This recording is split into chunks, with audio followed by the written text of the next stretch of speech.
brought to you by Silver Pumps. Top quality और consistent performance के लिए सिर्फ सिल्वर पंप नाम याद रखना।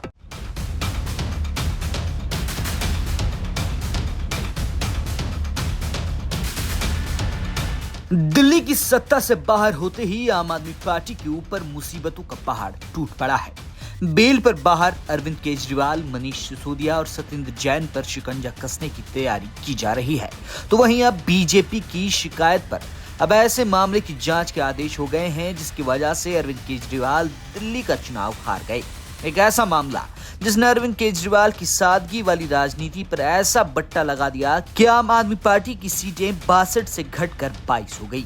जी हाँ, हम बात कर रहे हैं 6 फ्लैग स्टाफ बंगला सीएम आवास के रेनोवेशन मामले की, जिसे बीजेपी शीश महल कहती है।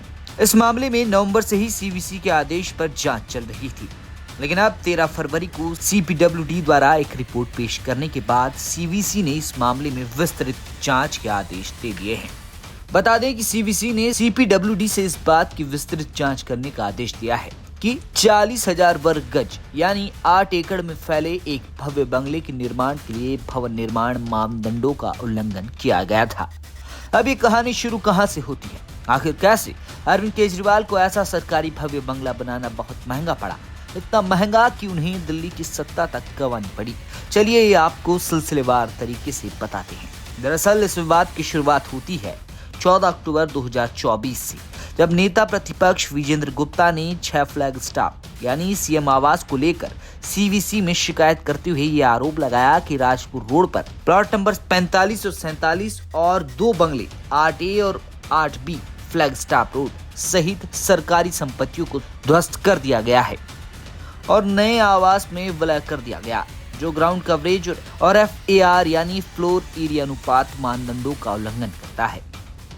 16 अक्टूबर 2024 को सीवीसी विजेंद्र गुप्ता की शिकायत का संज्ञान लेता है और आरोपों की गंभीरता को स्वीकार करता है। 5 नवंबर 2024 को सीवीसी सीपीडब्ल्यू के मुख्य सतर्कता अधिकारी यानी CVO को मामले की जांच करने का निर्देश देता है।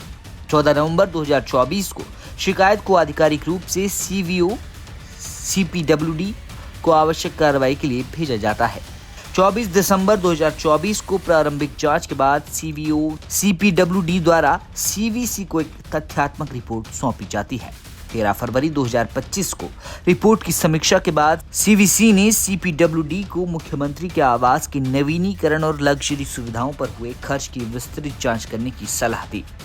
तो कुल मिलाकर शीश महल का मामला केजरीवाल को चुनाव में तो ले ही डूबा, अब चुनाव के बाद भी परेशानियों का सबब बन गया है। देखना ये होगा कि अब इस जांच में आगे क्या कुछ निकल कर आता है। ब्यूरो रिपोर्ट, दिल्ली तक।